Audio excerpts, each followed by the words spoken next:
Hey there and welcome in to a victorious edition of the Route 1 Rundown. Maryland advances to the Sweet 16, and I'm your host, Steve Gorgie. I'm here to talk about it all as long as you want to talk about it all tonight.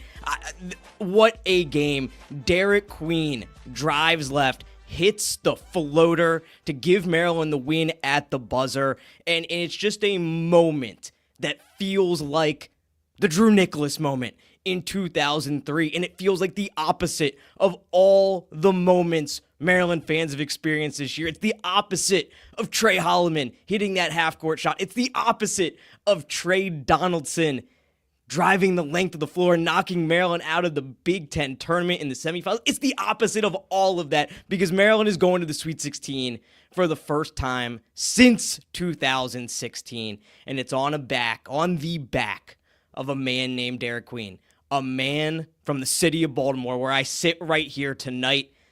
He was asked after the game, or Kevin Willard was asked after the game, what he said in the huddle. He said, "Give me the MFing ball.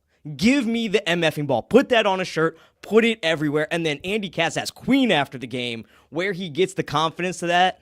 He said, "I'm from Baltimore." He's from Baltimore. And this could start it's long been hoped, it's long been speculated that Maryland could build this power. Maryland sits in this hotbed of talent, that they could build this powerhouse built on the backs of guys from Baltimore, of guys from DC, and guys from PG County.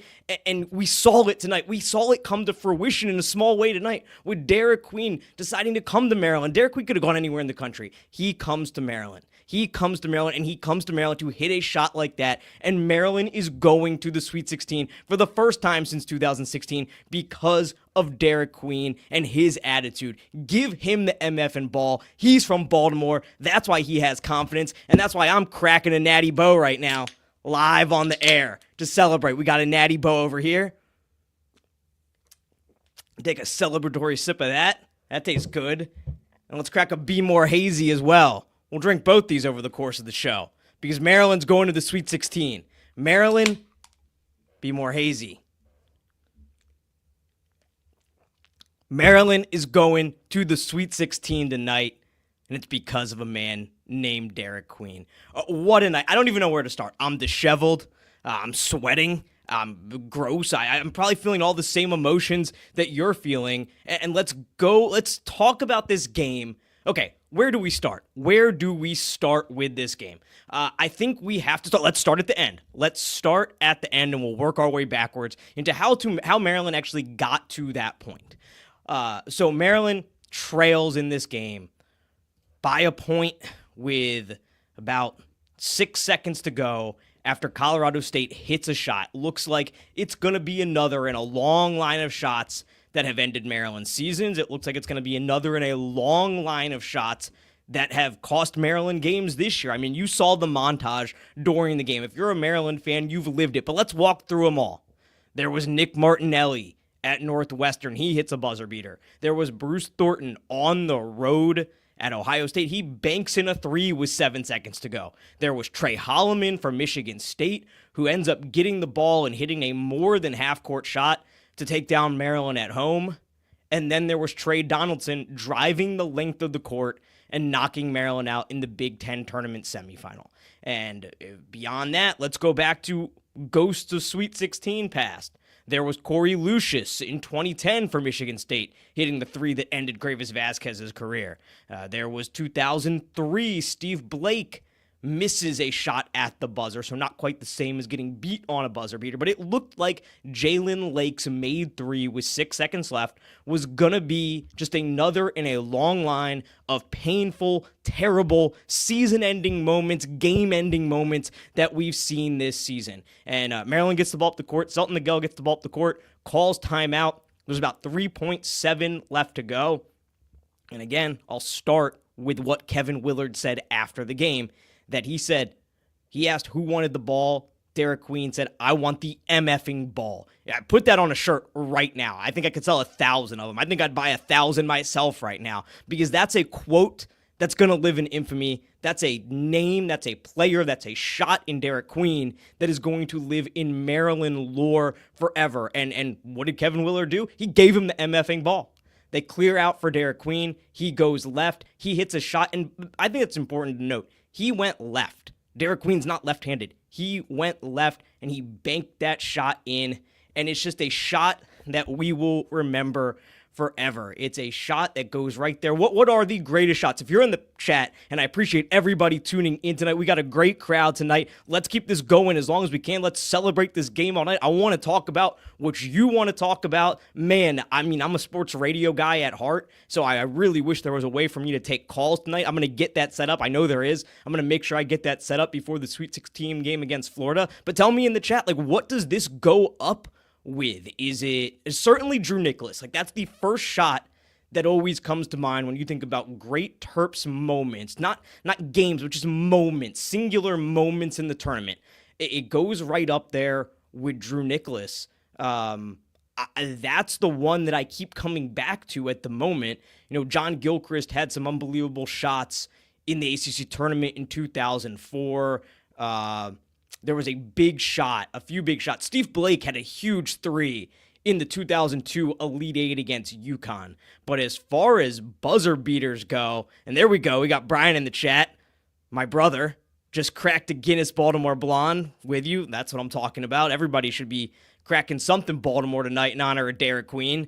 As far as moments go, I mean, I think it's the Drew Nicholas shot against UNC Wilmington in 2003 in the first round, and it's this one right now. I can't think of another one off the top of my head that really matches it when you think about one and done, win or go home situations. Another Brian in the chat calls out not postseason, but Gravis senior night 2010, hits a floater against Duke. I mean, that was an all-time game, an all-time win, but I just don't know. There's something about tournament, win or go home, and hitting a shot like that is different than a regular season game. I know it was Duke. I know it was Gravis. I know it was a game that helped them get a piece of the ACC regular season title, although they did have to back it up with a win at Virginia in Charlottesville the next week.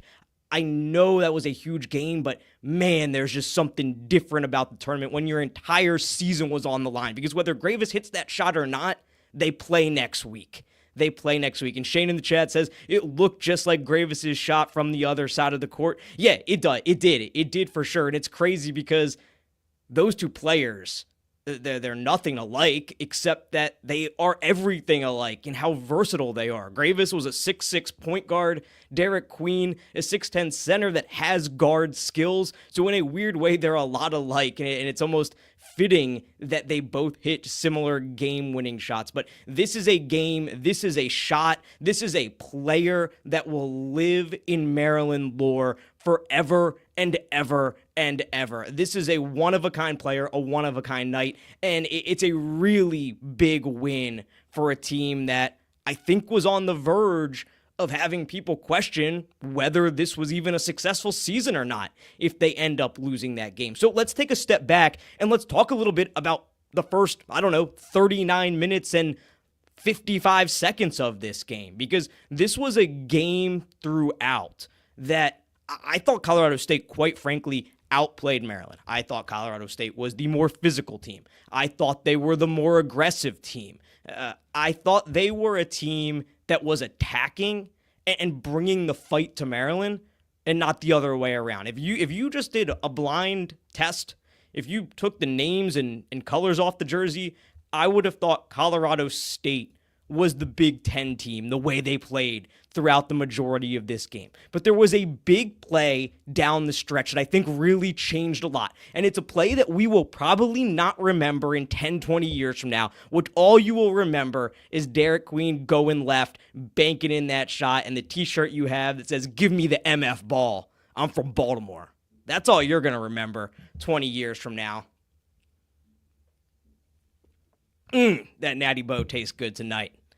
But a play that is probably going to be forgotten in history, but probably changed this game, was late in the game, Maryland's down 5.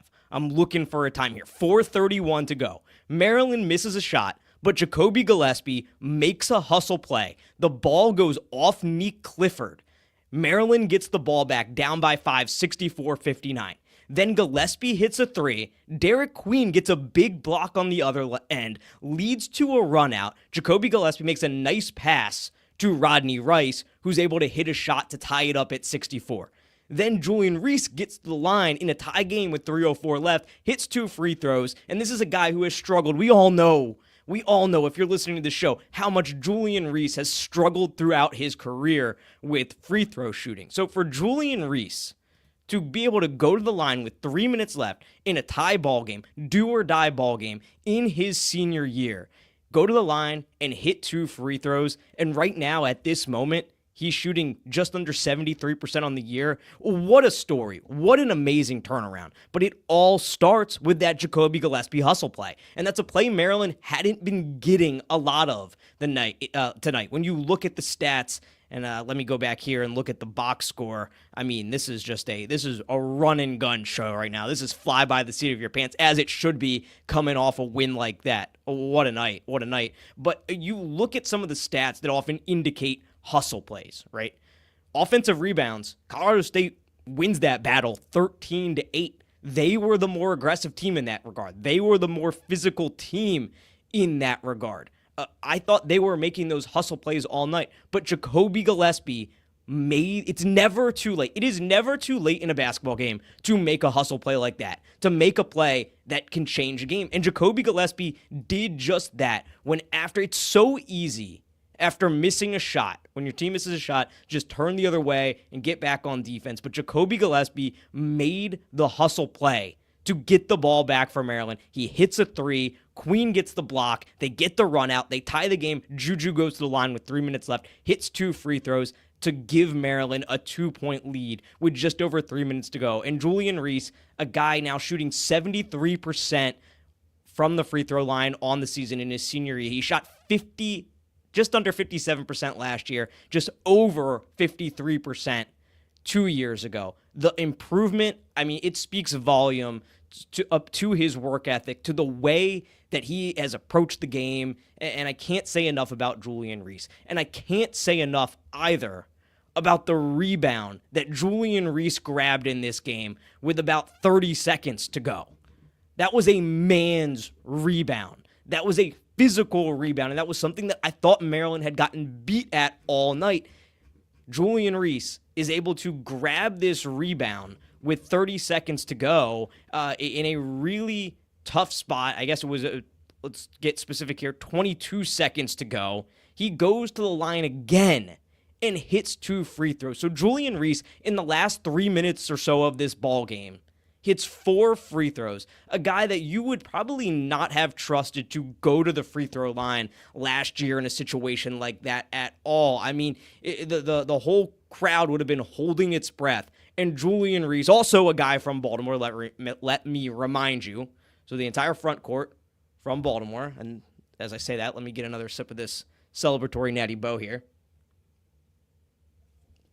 It's an entire front court from Baltimore, an entire front court that came up huge down the stretch in this one. So Julian Reese, that rebound with 22 seconds to go, I think is one that is going to be forgotten. But he gets the rebound, he gets fouled, he gets this big offensive rebound off a Selton Miguel miss, and he goes to the line, he knocks those down. That's a play probably going to be forgotten as time goes by, but it was critical in allowing Maryland to win this game. That Jacoby Gillespie hustle play with a couple minutes to go, with Maryland down 5, to me, that was a absolute turning point in the game, and that was something that Maryland hadn't done well all night long.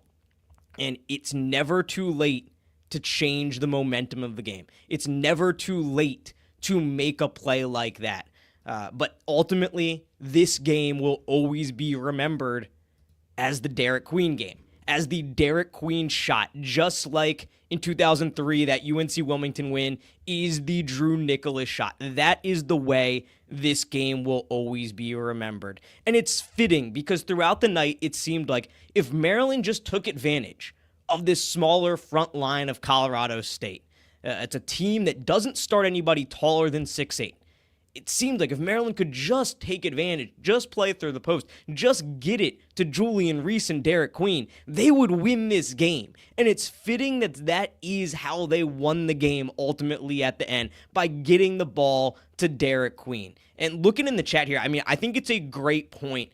Brian calls out, can't believe Derik Queen got his number called with 4 seconds left. Kudos to Willard for listening to him when he said, give me the MF ball. Vibes are good. Yeah, vibes are great, Brian. Vibes have never been better. And vibes weren't so good in this house about 10 minutes before that. Even about, 30 seconds before that. Vibes were not so good. But vibes are excellent at the moment. Let me get another celebratory sip here. Vibes are excellent at the moment. But it is a great call out because there's so many options on this team. This Crab 5 has built this reputation as a group where anybody can go off on any given night. It could be Julian Reese, the senior leader. It could be Derik Queen, the all-everything freshman. It could be Jacoby Gillespie, the point guard who transfers in from Belmont. It could be Rodney Rice, the sharpshooter, the local guy who really hadn't played basketball for 2 years, but it had displayed this ability to score at all 3 levels throughout the course of the season. Or it could be Selton Miguel, the guy who can go off from any spot on the court at any given time. It could be anybody. And Kevin Willard said, look, I'm going to give the ball to the most talented player on the court. And I think it sounds obvious, but I don't know the last time Maryland had a guy like Derik Queen. Maryland's had some very good college basketball players over the years, even in the Mark Turgeon era, which was, had its ups and downs. Maryland had good players. Maryland had very good college basketball players. Anthony Cowan, very good college basketball player. Melo Trimble, very good college basketball player.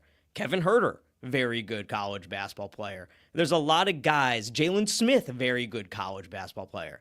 But I don't remember the last time Maryland had a player like Derik Queen where you just see him step on the floor and you say, this guy is more talented than everybody else on either team every time he steps on the floor. It doesn't always mean he's the best player on the court every time he steps on the floor, but he is the most talented player 99% of the time when he steps on the floor. And I truly, truly think, maybe it's a little bit sacrilege to bypass Juan Dixon, but I think you have to go back to Steve Francis in 1999 and when he was the number 2 pick in the draft for the last time that Maryland had a player the caliber of Derik Queen from just a talent level, right? Like Juan Dixon, one of the best college basketball players of all time. No doubt about it. For my money, the best player in Maryland basketball history, the guy who led Maryland to their only national championship.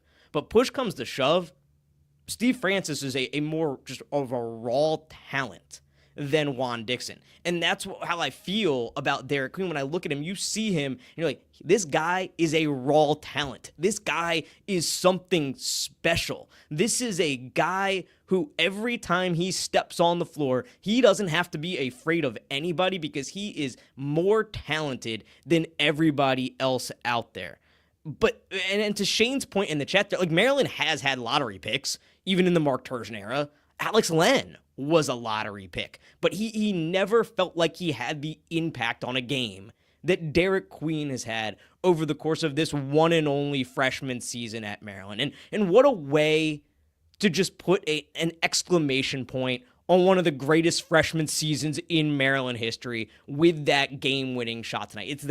He's a guy who goes out and wins Big Ten Freshman of the Year. He's a guy who's named Big Ten first team All Big Ten, and he's a guy who now has hit one of the most iconic shots in Maryland basketball history. And it's a guy who, again, more good call-outs from the chat here. It's a guy who's 6'10", can face you up, has the skills, the ball handling skills to go to his left, to go left with his offhand and hit a shot like that. He's just so multidimensional, so talented, so smart that this was just one of the most fitting ways I can imagine for Derik Queen to put an exclamation point on this one and only season here at Maryland. What a shot, what a player, what a game. And Maryland advances to the Sweet 16 for the first time since 2016.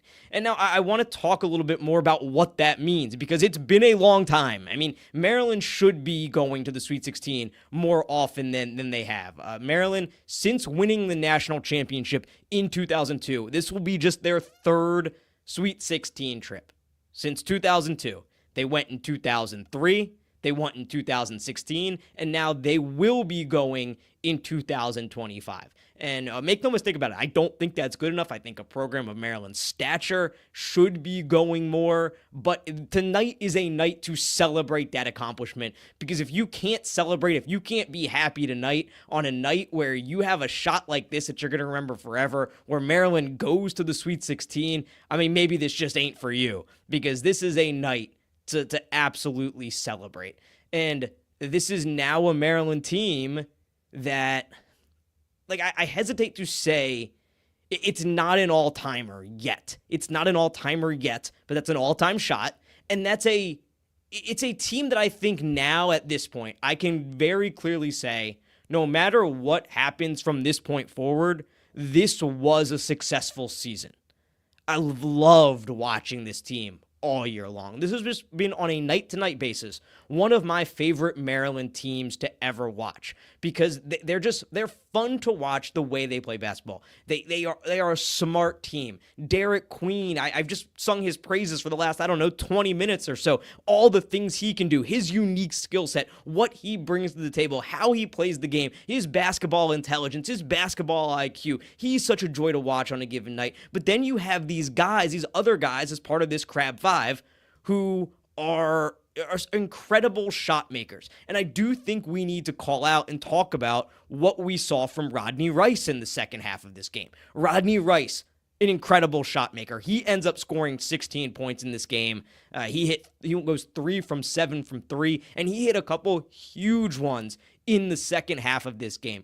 Early in the second half, Maryland was down. At halftime, Maryland was down 37-30. And in that first little portion of the second half, Rodney Rice hit 2 threes, Jacoby Gillespie hit a 3, and they really got this game back within check. I still didn't think they were being physical enough on the defensive end, and that will be something I do take away from this game, is that Maryland did not look physical enough. But Rodney Rice, some incredible shot making in this game.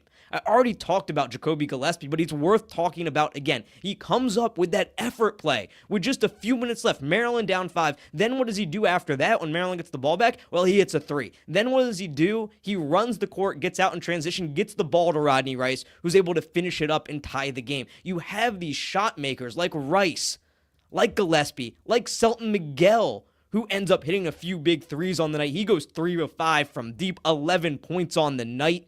And then, of course, you have Julian Reese, who, I will say it again for anybody who hasn't been listening to this show over the course of the season, because I think it bears repeating, and certainly bears repeating after the way he hit those free throws tonight, after the way he came down with that man's offensive rebound with 22 seconds to go. Julian Reese is the Walt Williams of this generation. And if you don't get that reference, if you're a younger Maryland fan, Julian Reese is a guy who's bridging generations. Julian Reese is a guy who could have left this program, just like Walt Williams did when Maryland was on probation, when Gary Williams came in, when Maryland couldn't even be on TV. Walt Williams was a guy who stuck around the Maryland program, and he put up incredible numbers every night. Look, Julian Reese has never put up the numbers that the Wizard put up, but he was a guy that, from what I understand of Maryland basketball history, he was a guy that kept Maryland basketball watchable in those early Gary Williams years. I wasn't around them. I consider myself a huge Maryland basketball historian, a sports historian. From what I understand, Walt Williams was the only reason Maryland was watchable at all for a stretch of time. And he could have left. He could have abandoned the program. He could have gone anywhere and nobody would have blamed him, because Maryland was in dire straits. And I view Julian Reese in very much the same way. 10 or so games into his freshman year, the guy who recruited him is no longer the coach. Mark Turgeon is no longer the coach. Julian Reese sticks around when Kevin Willard gets hired. Julian Reese has an unbelievable freshman year. Grant Billmeyer, one of the assistant coaches, is widely regarded as one of the best big men coaches in the country, really helps him develop. He has a great sophomore year. Billmeyer gets a head coaching job. He leaves. That could be a reason, especially in this modern day NIL transfer portal era, for somebody to leave. Julian Reese sticks around. Julian Reese suffers through a bad junior season, both for the team. Maryland goes under 500 last season. There was no shooting whatsoever on this team. He did not have the greatest of years himself. I mentioned his free throw shooting. That was a struggle all year. I didn't mention today, but I've talked ad nauseum before about the way he was picking up fouls throughout the season and taking himself off the court because of his foul trouble. He did not have the greatest year. He put up some stats last year, but he was not part of a winning team, and in a lot of ways, he just didn't look as good as he did as a sophomore. And on top of that, you have Derik Queen, a guy at his position, an uber-talented guy, a McDonald's All-American coming in. It would have been so easy for Julian Reese to jump ship and say, I'm going somewhere else, where I don't have to share the spotlight, where I don't have to share the spotlight. I don't need to worry about somebody coming to take my job. I can go somewhere else. I can get a bag, and I can be a star. Tons of teams will want me. There's a ton of teams in the Big Ten that would have taken Julian Reese. What does Julian Reese do? He sticks around. And I talked about it after the first round win against Grand Canyon. Julian Reese, that game was all about him. He settled everything down early on when this team looked nervous. He scored 10 of the first 20 points. He scored the first 6 points, and that's why you have a senior leader. And tonight, that's why you have a senior leader as well. To grab an offensive rebound like that with 22 seconds left, to make 4 free throws in the last 3 minutes in a critical spot when everything had been going wrong all game long. He came up big when it mattered most. And so you have this collection of guys that I've just enjoyed watching so much on a night in and night out basis throughout the course of the season. They're just an unbelievably fun group of guys to watch night in and night out. And now they have something to their name, because before, look, they fell a little bit short of being able to share a piece of the Big Ten regular season title. They couldn't quite get there. Okay, no worries. It's tough. They caught some bad breaks. They lost on some buzzer beaters. I get it, right? But they have a great chance to win the Big Ten tournament.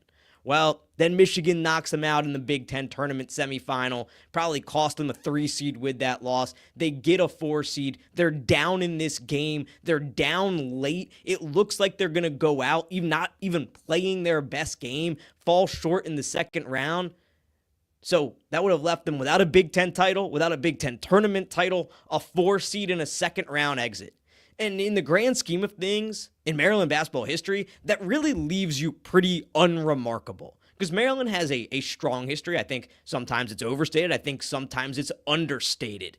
But Maryland has a strong history. And in the grand scheme of things, I don't think that leaves you very memorable. Now tonight, this team that's been so enjoyable to watch all year long, if you've been watching since day one, if you've been watching throughout conference play, this team that has been so enjoyable just to watch on a night in and night out basis has something to their name. They have a banner that's going to go up that says Sweet 16, just the 3rd time since the national championship. They have this on their resume. They have this on their name. They have this shot, this game that we will never forget as a fan base. And I think it's a really special thing, a really important thing for this program and for a fan base that, look, let's be honest, Mark Turgeon had some good years at Maryland. There were some good teams, some good years, some good players that came through.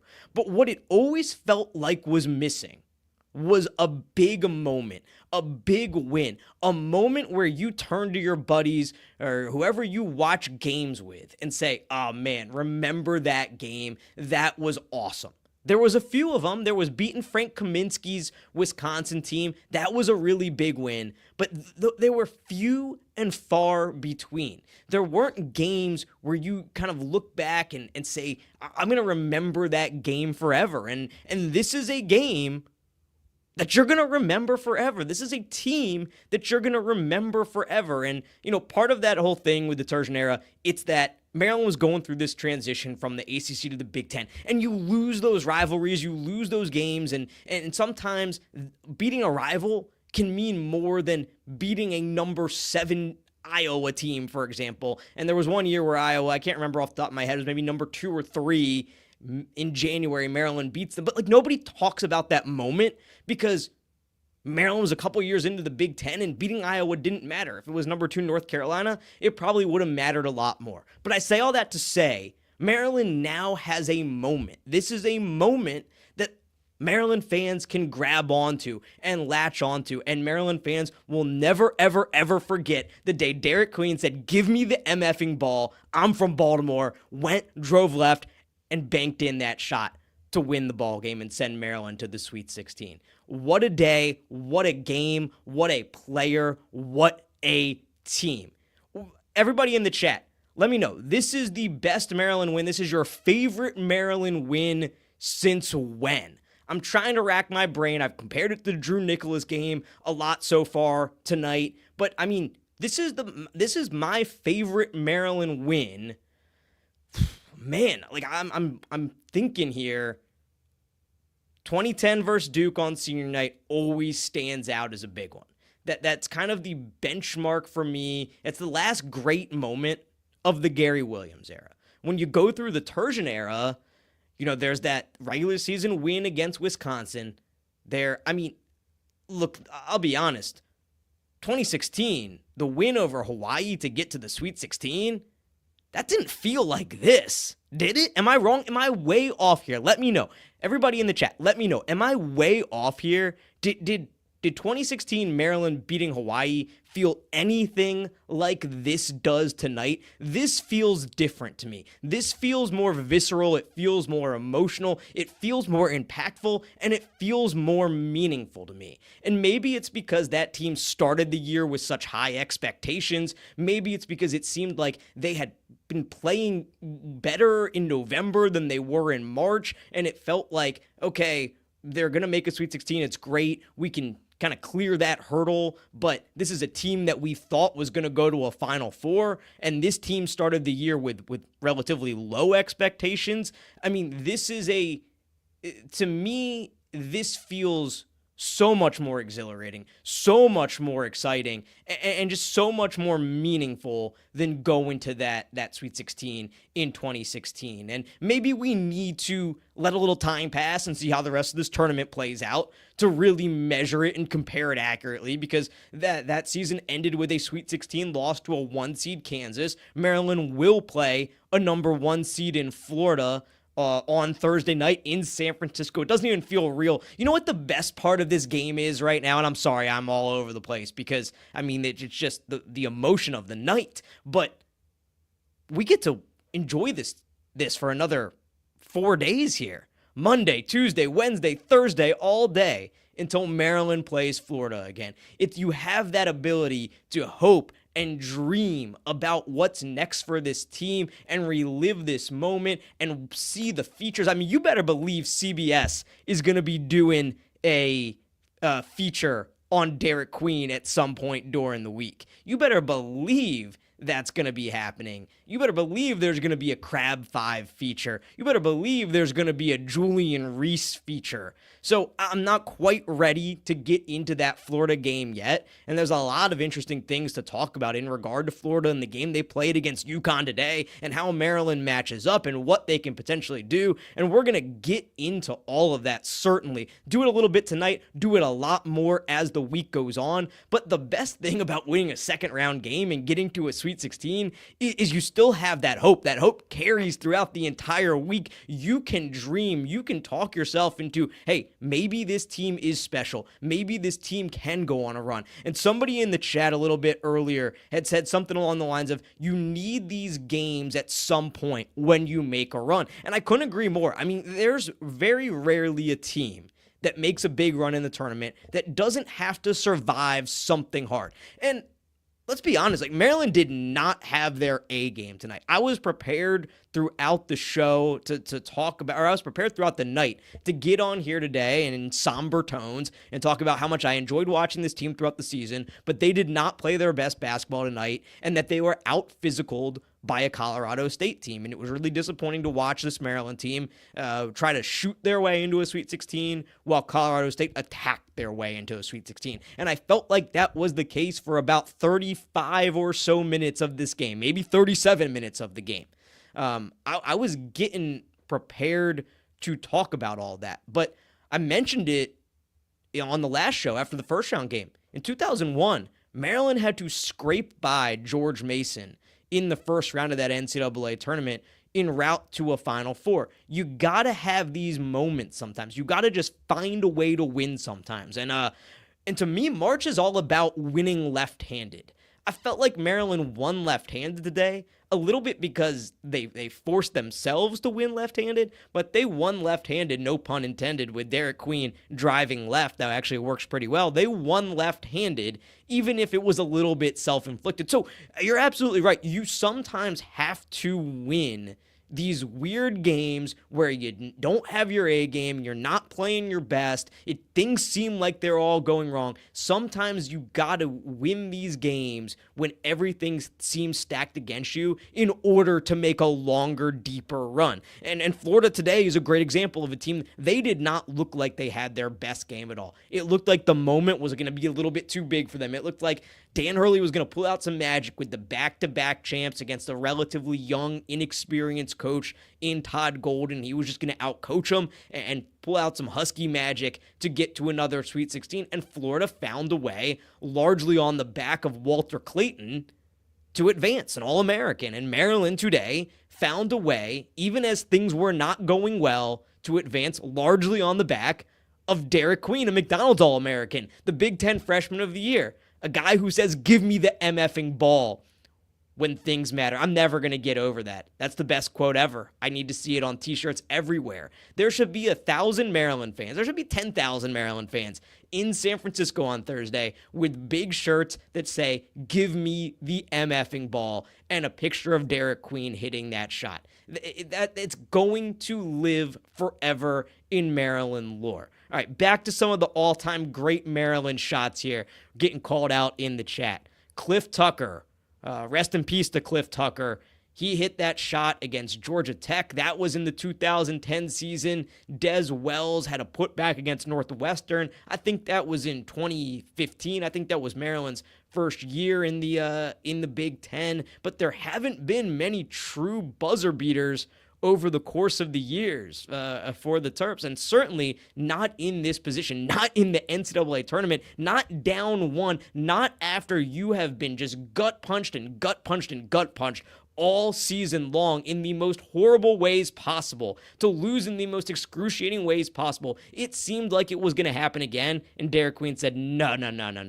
Nope. That is not going to happen to me. That is not how I'm going to end my college career. That is not how I am going to go out tonight. That is what Derik Queen said.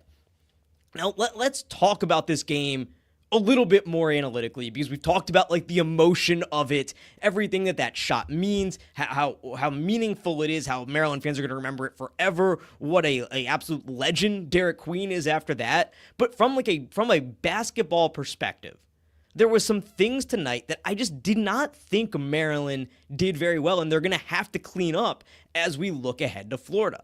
I thought this was a team that, for having the size advantage that they do inside, did not rebound the basketball very well. They get beat 13-8 on the offensive glass, and this has become a little bit of a problem in recent weeks for Maryland. You know, Maryland does not have a size advantage over Michigan. Michigan is a huge team, but in Ann Arbor, Maryland rebounded the ball very, very well and beat Michigan on the offensive glass 11-9. In the Big Ten tournament, that was not the case. Michigan grabbed 18 offensive rebounds to Maryland's 4. Now, I had said Colorado State against Memphis. I thought they did rebound the ball very well in the second half, despite their lack of size. But it's something that is becoming a little bit of a concern for me, that Maryland is getting out-rebounded on the offensive glass. They're giving up these second chances. That's something I really think they got to put together if they want to beat a team like Florida, because Florida is a huge team. Florida is a team that just throws size at you all day long. They're one of the best offensive rebounding teams in the country. They rank 6th nationally in offensive rebounding percentage, and they have a ton of guys. Alex Condon is 6'11". Chinyelu, 6'10". They have Hogg, 6'9". They have a ton of guys. Hanlogden, 7'1". They have so many guys between 6'9" and 7'1" that are athletic, that they can throw at you. That's going to be something that Maryland really needs to make a concerted effort as you look ahead to this Florida game. They got to get that cleaned up. And I thought UConn did a nice job today. They actually beat Florida on the offensive glass 14-12, and UConn isn't any sort of they're actually a good offensive rebounding team. I shouldn't say that. But Alex Karaban is a guy that they play at the 4 that you don't think about Alex Karaban as like some offensive rebounding monster. And I think that's something that I was disappointed with in Maryland today, that they've got to get cleaned up a little bit. Now, the other thing that I kind of leave disappointed by, if you just think about the first 39 minutes of this game, or 39 minutes and 55 seconds, and you don't think about Derik Queen's game-winning shot, if you try to take a little bit more of a sober approach to this, the other thing I was disappointed in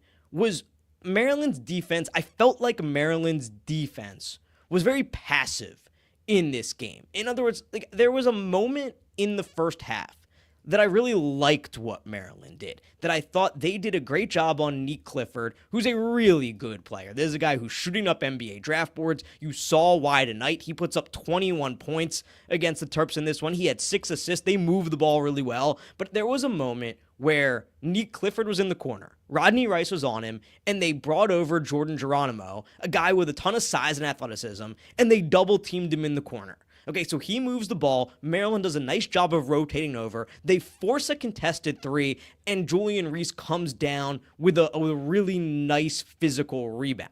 And I thought Maryland could have done a lot more of that over the course of the night. That was, to me, a very aggressive defensive play, a very aggressive defensive approach, where a lot of the night it felt like Maryland was very passive on the defensive end, and it was really hurting them because Colorado State felt like they were getting to the rim at will. We've talked about the offensive rebounding already, but they were beating Maryland on the offensive glass, and that's something, again, when you look ahead to this Florida game, that you got to clean up a little bit. You've got to get better. If Maryland wants to beat Florida, Maryland's going to have to force some turnovers, because that was, again, something tonight that Maryland didn't do a ton of. And I've harped on it a lot earlier in the season. I think Maryland's been better at it down the stretch as they've morphed a little bit as a defensive team. But earlier in the season, I felt like Maryland had to force turnovers to get a lot of stops, and it also, of course, just always helps with the offense. Well, tonight, Maryland only forced 8 turnovers. I'm not sure what the fast break points are, but there were not a ton of fast break points for the Terps in this game. Fast break points, Maryland had 9 fast break points to Colorado's 10. Maryland, that indicates to me that Maryland was a little more passive on defense than aggressive. And I thought it was something that really hurt them. Now, look, Kevin Willard knows far more about defenses and defensive schemes than I ever will. Kevin Willard is a very good defensive coach, and he's proved that over years and years at Iona, at Seton Hall, now at Maryland. But I just question why play so passive, because it feels like when Maryland is the aggressor, when Maryland brings the fight to you on defense, when Maryland can force turnovers, that is when they are at their best, and it felt like they were just a little bit passive defensively tonight. So that's something I definitely will look for them to clean up. That's something that has to be better. They can't be passive against this Florida team if they want to advance, if they want to get to an Elite Eight, if they want to take down this Florida team that I think is very clearly one of the 4 best teams in the country. So those are a couple of things that I look at tonight as Maryland has to clean up, Maryland has to get better at if they want to advance. It does warrant calling out, as we get back to what the Terps did well tonight. Once again, all 5 starters in double figures. You go down the line, Queen had 17, Rodney Rice has 16. Julian Reese has 15. Jacoby Gillespie and Selton Miguel both have 11. Just 2 points off the bench. At this point, I think that just is what it is. Jordan Geronimo has 2 points off the bench. But the Crab Five, that's where you're going to get the scoring from. If this team is going to beat Florida, it's going to be because those 5 guys play their best. I don't think at this point in the season you can rely on the bench coming out of nowhere to give you some scoring boost. It's just not realistic. It's not practical. We haven't seen it. Yes, we saw Deshaun Harris-Smith score 11 points against Grand Canyon. I would not expect to see that again in the NCAA tournament. Tonight, Jordan Geronimo, the only points off the bench with 2. It is what it is at this point. Geronimo, Harris-Smith, and Jay Young combined to play 21 minutes. And I think that is what is most important coming the rest of the way here. At most 4 games left in the season. These guys can play 4 more games. But what you don't want to do, you want to find a way, and I think it was fine when you look at the box score tonight, you want to find a way that these guys are not playing, these starters are not playing 38, 39 minutes tonight. Julian Reese and Selton Miguel both played 37, Gillespie and Rodney Rice 36, and Derik Queen 33. I think that's okay. I think that's fine, especially in the NCAA tournament where these timeouts are a little bit longer, where you have a little bit more time to work with. Guys, they're not 45 years old. They're 20 years old. They got the legs. They got the energy. Teams for years and years have shortened their rotation in the NCAA tournament. Duke, notorious for playing short benches in the NCAA tournament. You can win playing 7, playing 8 guys. What's going to be most important, and Maryland really hasn't had a problem with it yet in the tournament, is getting into foul trouble. That's the only time to me where that bench becomes a real issue, where it becomes a real concern, is if Julian Reese picks up 2 fouls in the first 10 minutes of the game, and we saw that a couple years ago against Alabama in the tournament, in the second round of the tournament.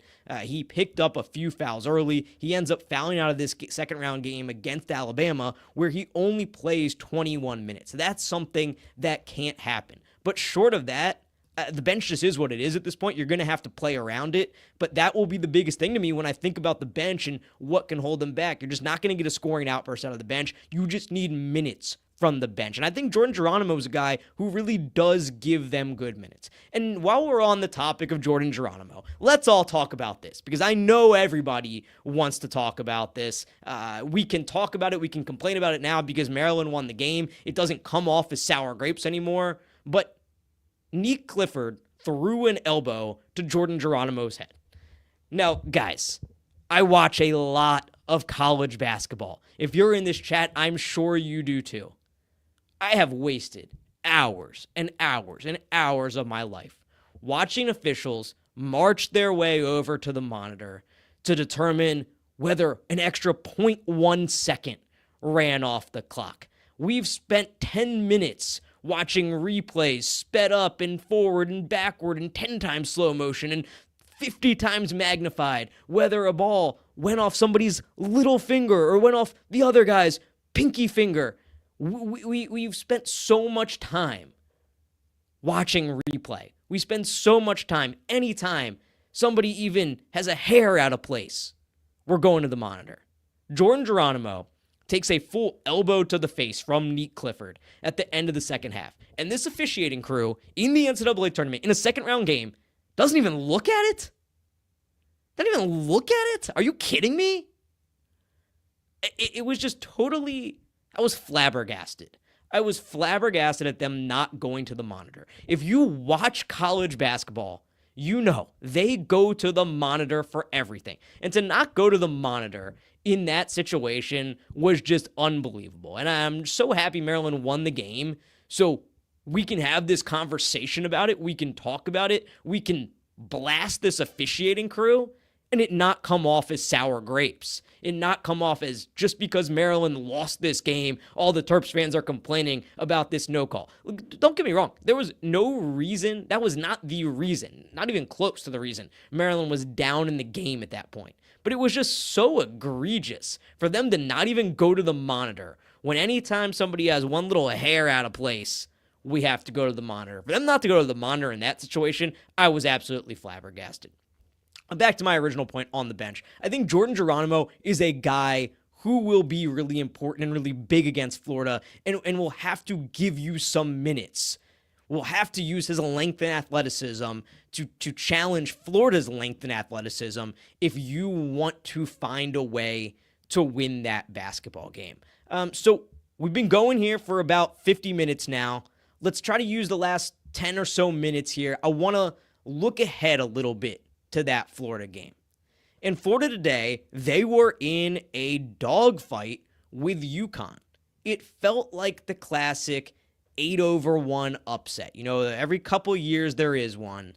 And it had that feeling throughout. Like, UConn is this more experienced team. UConn has the pedigree. UConn has won back-to-back national championships. UConn has maybe the best coach in college basketball. And Florida, for as good as they are, for as talented they are still a relatively inexperienced team when it comes to competing at the national championship level. And it felt like UConn was going to find a way to get it done.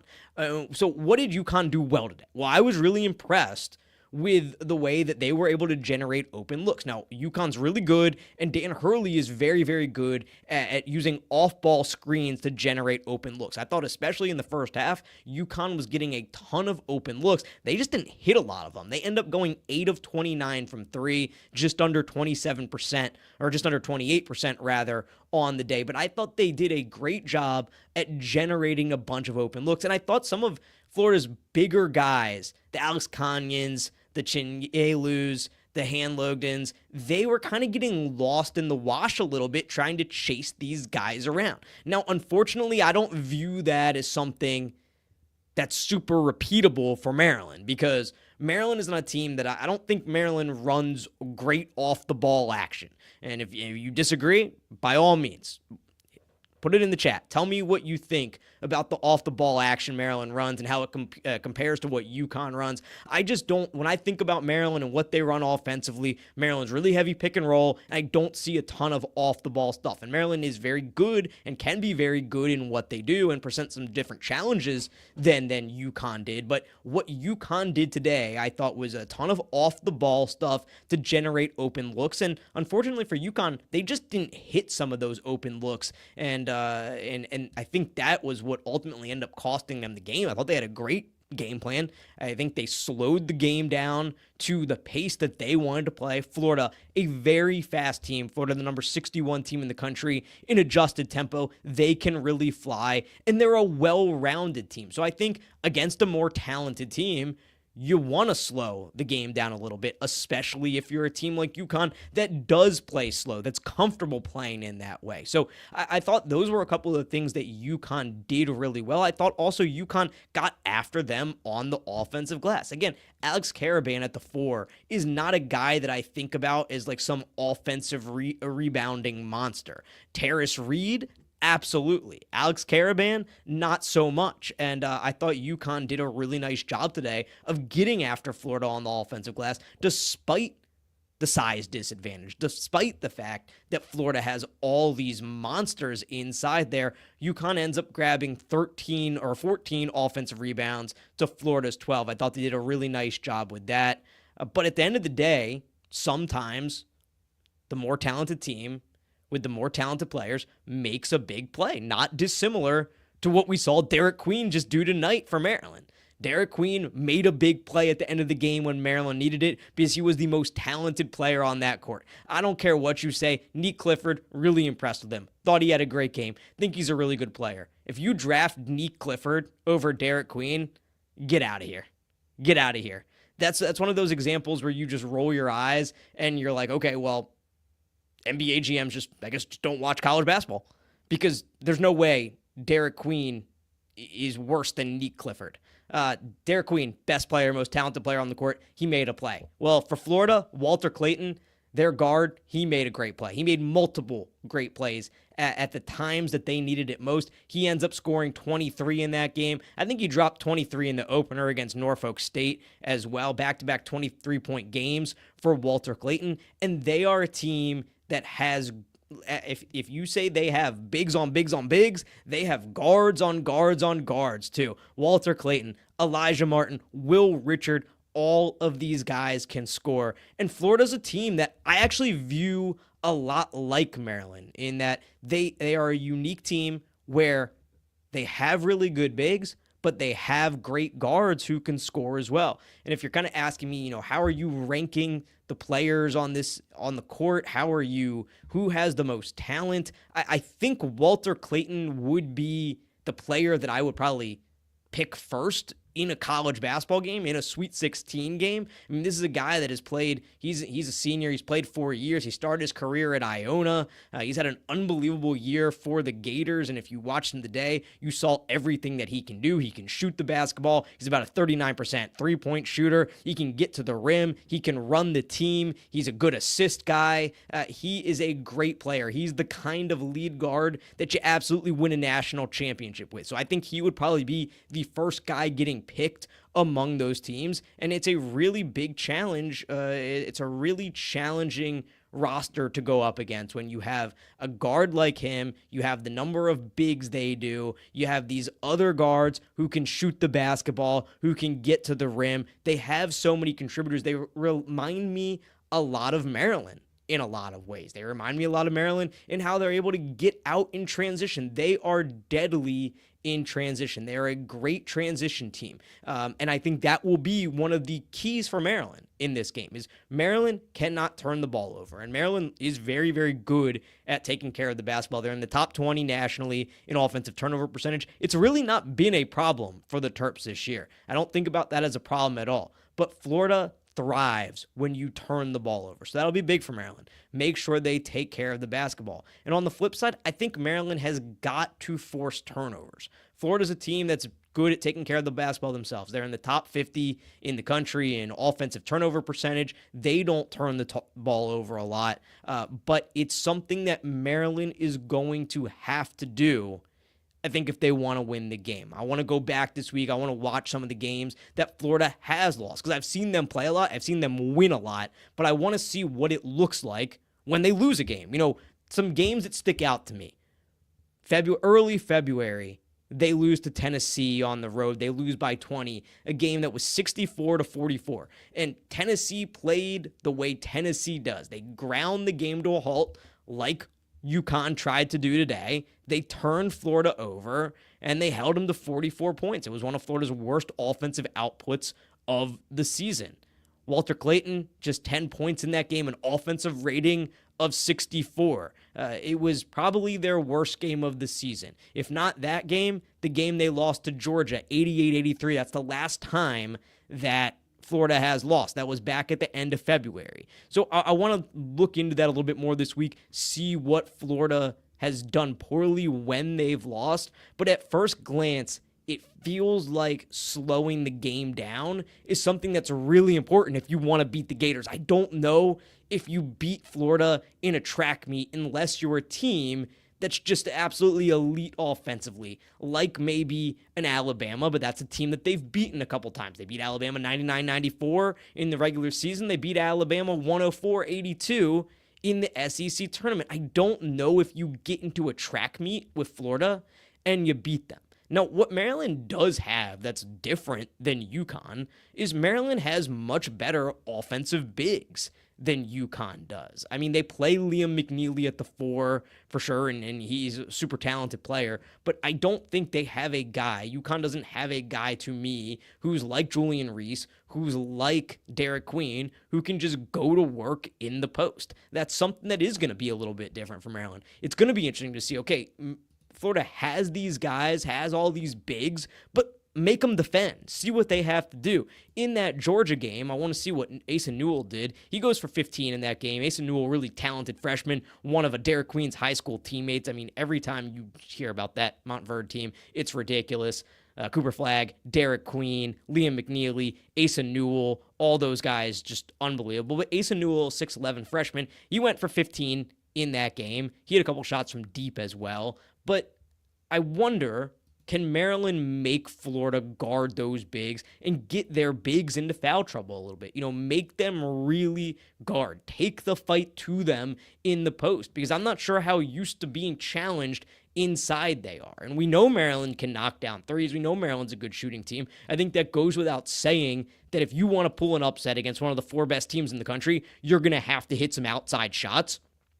But I think Maryland taking the fight to Florida inside is something that could be a little bit different than what UConn did. It's not something that UConn, I don't think, is really capable of doing in the same way that Maryland is. Now, one other thing that I did see at times from UConn today that I thought was interesting, because we know how good guys like Julian Reese are with the hands, deflecting passes. I felt like there were some times where UConn was really good at getting in the passing lanes, deflecting passes, and forcing some turnovers. That's something that I do think Maryland can do, and something that I think is going to be a must for Maryland to beat Florida. So those are kind of my initial thoughts on the Florida game. Look, I think Florida truly is one of the best 4 teams in the country. There are some years where there are 4 number 1 seeds because there has to be 4 number 1 seeds. Every year there's got to be 4 of them. But this year it really felt like to me Florida was one of the top 4 teams in the country. They didn't just throw them in there because they had to throw somebody in there. This is a team that went 32-4, that won the SEC tournament.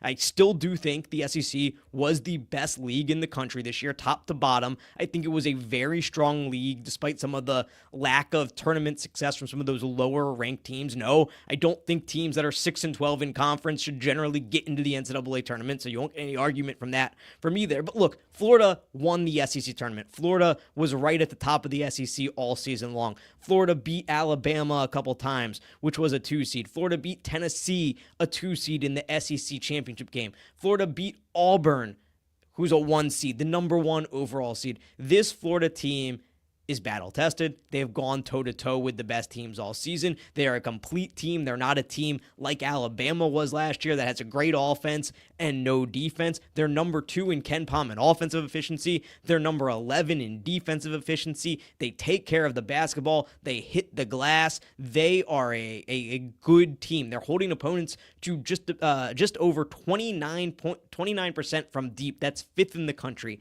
They do it all. And this is a team that if Maryland wants to beat, they are going to have to bring their A game. Kevin Willard is going to have to scheme up his best defensive game plan. But for tonight, we got to end it once again just by talking about Derik Queen, by talking about the shot that he hit to win the game, by talking about this moment that's going to live in Maryland history forever. And look, said it right when I started the show. I'll say it again right now. I'm going to take a big swig of this celebratory Natty Boh right here. I'm going to take another of this Be More Hazy.